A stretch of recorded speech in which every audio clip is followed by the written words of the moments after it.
Hi, everyone, and welcome to Behind the Numbers. My name is Dave Bookbinder. I'm a managing director at B. Riley Financial, and I'm also the author of the new ROI, Return on Individuals. I talk about it a lot. It's been said in business that if you can't measure it, you can't manage it. And today, I have to ask the question, what if you choose the wrong it? And luckily, we've got a guest who's here to answer that question. I'm pleased to welcome Dave Coffaro, who's the principal at Strategic Advisory Consulting Group. Dave, welcome to Behind the Numbers. I'm so glad to be here, and I love that lead in because think about it, we all measure something, but if it's the wrong it, we don't know what we're getting. Yep, and we're going to get into that. Why don't you tell the audience a little bit about who you are first? Sure, I'm a strategy consultant. I work with businesses that are focused on accelerating their growth, enhancing their economics, or maybe both. And my approach is to always start with asking questions about what is your future state? What does the future state of your organization look like? And then kind of deconstructing that and say, so what does that mean? How does that inform the operating model for the company and inform the decisions you make today, the actions you engage in, the processes and so forth? And how do you bring that future state vision into today?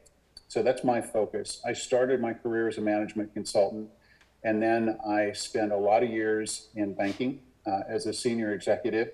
And 3 years ago, got back to what I truly love in my roots, which is working with companies that want to grow. Well, let's ask the question again, right? So, how do you know that you're either looking at the wrong it, or how do you choose the right it, Dave? Well, I think you really have to start with what's the vision for the company to know what it is. And so that future state picture, what do we want to contribute to the world? What's meaningful? And that kind of leads to the whole focus around relevance. So I define relevance as the pertinence, the importance, the meaningfulness that stakeholder groups ascribe to a company. So by stakeholders, I mean by your employees, by your customers, your partners. What causes you to earn relevance with them? When you can answer that question, you can define what the it is you should measure. And in a way, it's kind of like Moneyball, if you read the book or saw the movie. Yep. So in baseball fanatics, there's always all these statistics that we love to analyze. But really, the one that mattered the most in that book is getting runs. And it didn't really matter how you got runs. You could walk and score, you could hit a grand slam and score, but more runs wins. So I think the same is true in business, is figuring out what is it that causes us to earn relevance. And the thing about relevance, that meaningfulness with your employees, with your customers, is it's got a finite shelf life. It doesn't last forever. So a common mistake that I see with clients and with businesses overall is the tendency to think that yesterday's successes will result in tomorrow's successes, and that's not true. Part of the reason for that being a challenge is the world is dynamic. The business world is dynamic. It's always in motion, and this perpetual motion means that our employees and their views and their values and what's important and meaningful to them is always changing. Our customers' views, values, and the competitive environment is always changing. So we have to sort of acknowledge this dynamic nature of business. We can't fall into that as soon as things get back to normal, as soon as we get through this supply chain challenge, as soon as we get post-COVID, then things will be okay.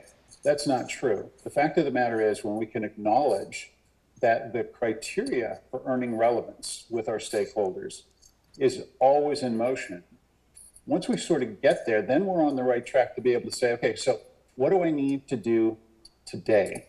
Because today is different than yesterday, and it's different than it will be tomorrow and the next day and the next day. Yeah, so what you just described there is sort of analogous to the stakeholder capitalism, right? Where you've got more than one, we'll call it stakeholder, right? It's more than just your shareholders, it's your employees, it's your customers, it's your suppliers, et cetera. But what you just described there was, it sounds like you've got a moving target. So if the need for relevance and what defines relevance is constantly in motion, how do you hit that target? Well, the first thing is to recognize that it is a moving target. Okay. And to continually redefine. So one of the things that I talk about often is the need for the continuous redefinition of normal. So there's a perception that normal is a destination. But the fact is, normal is continually being redefined. So what's normal for our team members, for our employees today, is very different than it was pre-COVID. Think about some of the challenges that companies are having right now today because they're struggling with what that redefinition of normal means. Do we work remotely? Do we have sort of a bifurcated approach? Do we have some other way of engaging with employees? I think once you recognize the moving target nature of your company, whatever that organization is, and it's true for profits as well as nonprofits, once you sort of get into that space where you say, okay, I understand. Part of what I need to do as a leader is recognize that my job is to be in the continual reinvention business, whether it's our products, our services, the way we engage with our employees, the way we engage with our other stakeholders. That matters, and that mindset is essential.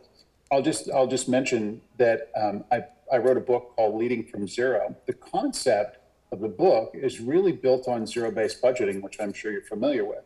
And that concept is when you do a budget, you don't assume expenses that you had last year, you don't assume revenue. Well, the analogy that I use for leading from zero is as a leader in business, we can't assume anything. We can't assume that our employees that were engaged yesterday are going to show up today. We're seeing evidence of that right now with the Great Resignation. Yep. We can't assume that our customers, just because they traded with us, did business with us yesterday, they're going to want to come back. There's going to be a new offer, a new competitive offer, some differentiator that somebody else came up with, a disruptor perhaps, that sounds better to them. So when we take this sort of leading from zero mindset, like the zero-based budget concept, and we say, every day I start with 0 employees, I've got to earn relevance in order for them to show up and to want to be here. I have to earn relevance with my customers, have them want to do business with us, give them something that's meaningful. That sort of sets the whole thing in motion to recognize we've got to continually redefine the way we do business, redefine normal, adjust our operating models. Yeah, and we're going to take a deeper dive into your book in the second segment here, but I want to cover some more ground here just to kind of do some paving here in anticipation of that. You mentioned two things that have a lot of resonance, right? You talk about the Great Resignation and you talk about employee engagement. And I think you and everyone watching and listening probably know that employee engagement typically hovers around 1/3, meaning 2/3 of your people are essentially checked out at work. So the Great Resignation is something that we're talking about in terms of folks who are leaving their jobs now, pursuing new opportunities in this era of what we're talking about as new normal. So Dave, with engagement always at a relatively low rate, and the phenomenon of this Great Resignation now happening, what can leaders do to really get their mitts around staying relevant? Well, you're hitting on something that I think is so critical across businesses. That statistic that you mentioned, roughly 1/3 of all employees are engaged or actively engaged. That means the whole world is effectively being run by 1/3 of the population, which is a scary thing. What's, I suppose, an optimistic element of that is for those folks that are disengaged or actively disengaged, according to Gallup, 2 of the most common reasons is number 1, somebody at work cares about me, and number 2, somebody cares about my development. So one of the things that's essential as you think about this concept of leading from zero and re-earning relevance is saying, what does it take for me to be meaningful, impactful as a resource developer of my human resources? Now, there are different philosophies on resource management in companies. My perspective is that for all of our resources, human resources, intellectual, capital resources, we can make a choice to say, I want to be a resource development exemplar. And here's what I think that means in terms of employee resources, human resources. It has to do with the way we recruit people, the way we onboard them, the way we engage with them when they're there, helping them with their individual development plans. I am surprised at how many companies I work with, and I ask a simple question around, how frequently do you have one-to-one meetings with your direct reports? And I'll hear answers like, well, they can come to me anytime they need me. I have an open door policy. Yeah. Wrong answer.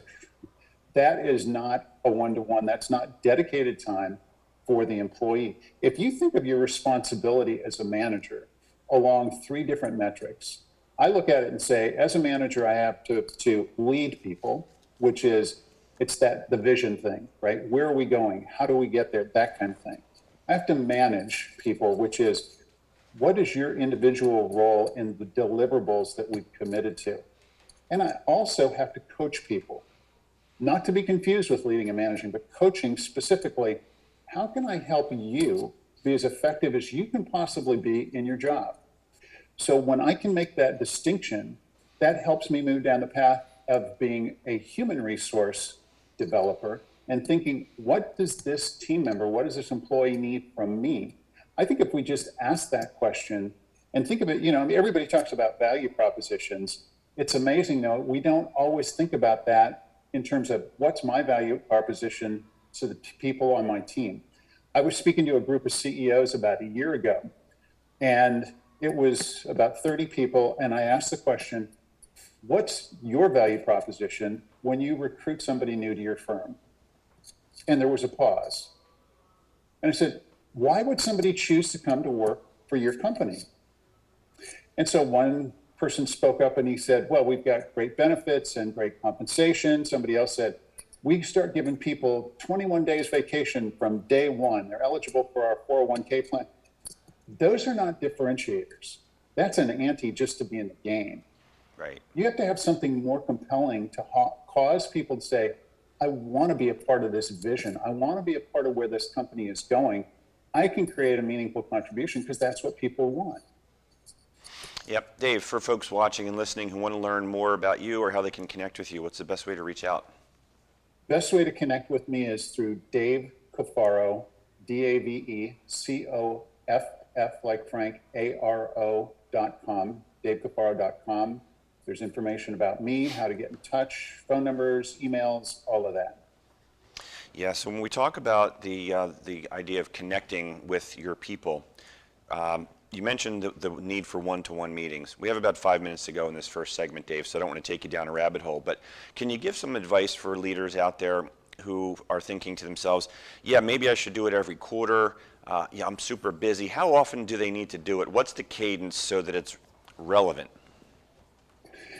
I think part of the way we earn relevance is understanding what our team members need from us. So rather than prescribing and saying it needs to be every week or every other week, I think the most important thing is to ask the team member and say, what would be best for you?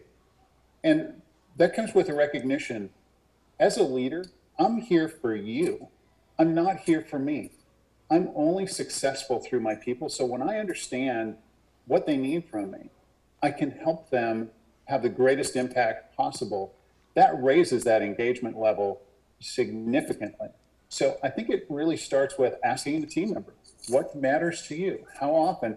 And what would you like that to look like? So do you want us to have a formal agenda? If so, I'll come up with a couple of things, you come up with a couple of things that you want to talk about, or it can be less formal. But I think recognizing every team member is at a different place in their own development, and we have to sort of align with that. The most effective leaders are the ones who recognize everybody is unique. Everybody has unique needs, and being able to speak to that. Yeah, that's for sure. I think that's a really good spot for us to pause and take a quick commercial break. So folks in the back, we're going to do a quick commercial pause here. Dave, don't go anywhere. We're going to pay a few bills, and we'll be right back on Behind the Numbers after this quick break.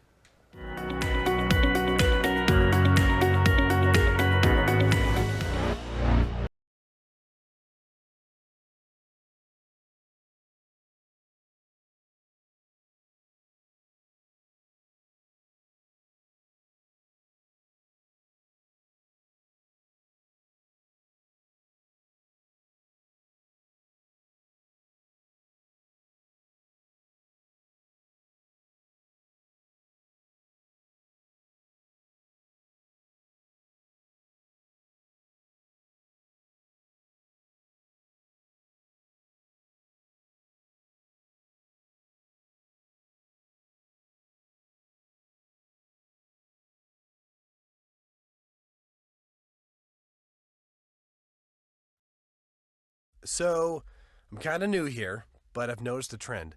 My human does this funny thing where she goes around and gets all my toys, and then she hides them in that basket by the door. But it's always the same basket, and it's always in the same place.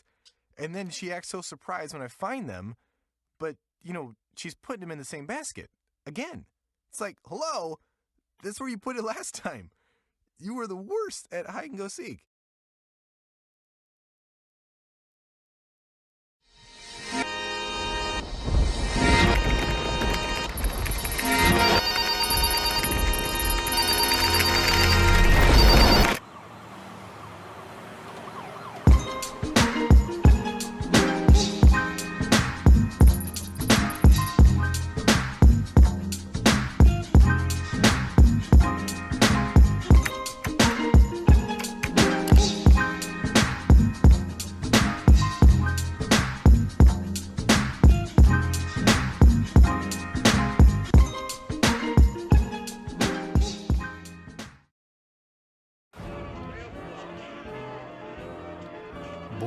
books built for fun. Legendary rock and roll clubs. This is how we do it. Hippity hop. Casinos by the ocean. Hippity hop. Now that's New Jersey. 130 miles of beautiful beaches. Solid rock. And everything in between. Look in the window. Now that's New Jersey. Plan your New Jersey trip at visitnj.org. Waves of fun. Nights of excitement. And a trail of memories. Now that's New Jersey.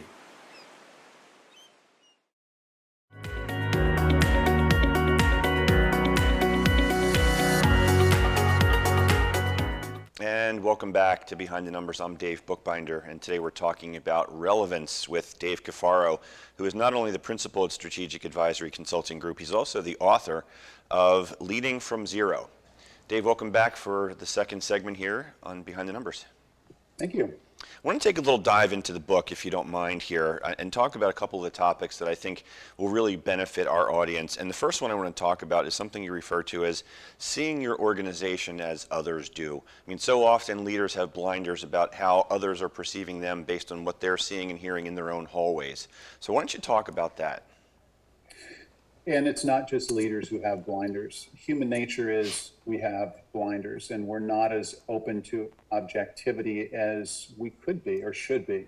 So there's the great story about the law school graduating class, and at the commencement exercise, the speaker says, "Now, by a show of hands, how many of you were above average for your class?" 100% of the hands go up. Right there, evidence. It couldn't be 100% because somebody's got to be above, somebody's got to be below. There's an average, right? But the fact of the matter is, as humans, it's really hard for us to be objective. Anybody who's ever gotten 360-degree feedback knows that. There's always surprises. And the same is true for our companies because companies are simply a collection of people. So if you sort of contextualize and say, okay, by nature, we're probably not all that objective. How do we build in mechanisms into our organization to override that natural tendency to defend, to deflect, to avoid acknowledging reality? And it's such an important element of sustaining relevance. If we don't see our organizations the way our stakeholders do, we're going to miss cues.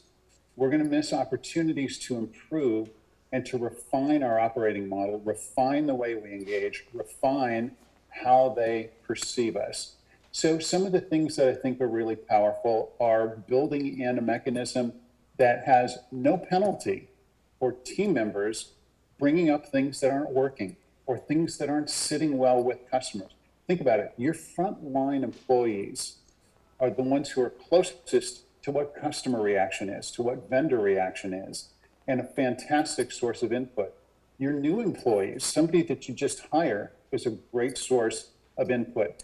One of the things that I recommend in the book is when you bring somebody new on, in their first couple of weeks, while they're still fresh and they aren't one of the team yet, they're still learning you, to do a download with them and say, tell me what it looks like from your view. Now, I just did this. I'm an interim CEO filling in for a company while they're doing a search. And I just hired a new director of marketing. And after her second week, I sat down with her and said, so let's do a compare and contrast. You were a prospect when we were recruiting you, and you had a set of perceptions about us. And now you've been inside for 2 weeks. Tell me, how does that compare? And what are some of the things that you see us doing that we might not even recognize that you say, that's really stupid. Why is this company doing that? And she gave me some great feedback, actionable feedback. So there's some ideas there around how you can create a mechanism to override the human tendency to deflect or to defend against feedback. Yeah, I mean, that sounds like such a simple thing to do, but it's fundamentally elegant, and I think a lot of folks aren't doing that. So great advice there. Thank you. And Leading into the next topic here, so Simon Sinek kind of made the idea of start with why a household expression, so to speak, in the business community. And you have a chapter about leading by cause. Talk about that, Dave, and why that matters. So this is sort of getting into cause and effect. And when we think of financial analysis, take it from the perspective of a PE investor, right? There's this deep financial analysis you do before you invest in a company because you want to see what's the potential here. We invest in this, we take it on, we make some changes, we enhance the outcomes, we enhance the numbers. But it's really easy to overlook that all those numbers are reflections of an aggregate set of decisions. So leading by cause is saying, let's deconstruct the effect, the outcome, and understand, sort of do an MRI, a financial MRI of what were the decisions, what were the activities, what were the behaviors that created these results. So a really simple example is a company looks at the financials and says, well, sales are too low. We're falling below our competitors in terms of new sales this year. And we look at competitive benchmarks and things and say, well, we've got to sell more. Perhaps. But a better set of questions, a cause-based analysis says, what changed? Is it our sales process changed? Is it that there's a change in our product? Is something not working well with our product? Is there something in the after sales service that's not working as well? So really trying to get to the root cause of what leads to those outcomes. And I think it's so important for PE investors and really for any leaders to be able to get at that, because you see so often that marriages of companies, mergers, don't work out the way that it was intended. There are a lot of reasons for that. Culture, people are such an essential element, and people are all guided by a set of actions. So when you can deconstruct results into the root causes, it leads you to a much better place to be able to say, okay, we see what adjustments need to be made in order for this company to earn greater relevance with their stakeholders and ultimately create more value.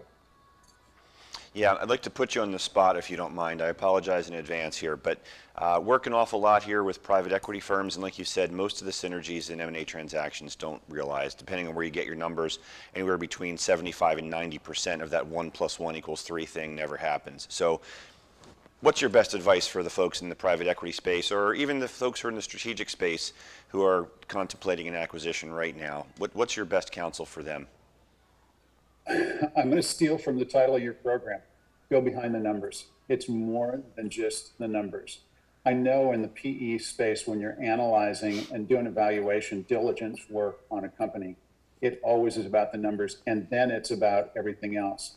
I think it's so important to start with, what's the vision of the acquisition target, and how will that be affected when they're merged into whatever we're merging them into? Or the same with any merger. What are the visions? How will they align? And what will the new joint enterprise's vision be? And then, are the people that are on the team the ones who are going to fulfill that vision? Now, that may sound a little touchy-feely, but the fact of the matter is, most people that come to work, paychecks matter, but according to Harvard Business Review, 93% of people are willing to take jobs for lower lifetime compensation. 93%, if they feel they're doing meaningful, important work. To me, that speaks to alignment with the vision. So my advice for anyone is to take that long game view. Where are we going? What does that future state vision look like? How do the activities align? And post-merger, will they still align? Will that get us to where we need to go to be relevant and meaningful to customers, employees, other stakeholders? Yep. Dave, for folks who are watching and listening who want to learn more about how they can work with you, how can they get in contact? Go to my website, davecoffaro.com. It's DAVECOFF like Frank, ARO.com. Dave, we have about 4 minutes or so to go in the program here, so I want to sneak another topic in here, but we've got to keep it brief. I want to talk about adaptive disruption. So when you hear in the startup realm, disruptor is a very key word that you see. It's very attractive. It kind of sounds sexy. But you talk about adaptive disruption. What does that mean in 3.5 minutes? So disruption is just a nature of business. It's supposed to be that way. It's always in motion, always moving, because customers, employees are always changing. Adaptive disruption says, we see that there are shoots starting to sprout up of change. What does that mean to us? How do we adjust to that preemptively so that we're in a better position? One of my favorite examples of that is a business that I love called the Rolling Stones. And make no mistake about it, the Stones are a business. They've been in business for close to 60 years. But look at how their trajectory has gone through adaptive disruption. When they started out, they were in the business of making and selling records. And they did that by putting them on the radio, getting people to go out and buy them, and then they toured to promote them. Fast forward 6 decades, their customers have changed. Their means of production have changed. The way they do records has changed. And the economic model has changed. So today, they're in the business of trying to drive people to do at least a 30-second stream on your favorite streaming service so that they can get paid 0.003 or 0.005 cents per stream, right? So they're not making any money, really, $3,000 per million streams. But their economic model has shifted to say, we're in the concert business, and it's an experience now. Come to the concert. They just did a double night sellout at SoFi Arena here in LA. But I think the starting price of tickets was around $300, and parking was $70 on top of that. Wow. So it's an investment for that experience. The point is, look for where your employees, your customers are changing, where the business model needs to evolve so that you can adapt and self-disrupt to create the next iteration of your organization, the next iteration of your operating model. Great example and great advice. Dave, thank you so much for joining us today on Behind the Numbers. It's been a great experience. Thanks so much, Dave. Our pleasure. And thank you at home for watching and listening to Behind the Numbers. Be sure to hit the subscribe button so that you can stay in contact with us. And if you'd like to have a conversation with me or just connect, feel free to reach out to me on LinkedIn, Facebook, and Twitter. Again, I'm Dave Bookbinder, and until we meet again, take care, everybody. We'll see you again on Behind the Numbers.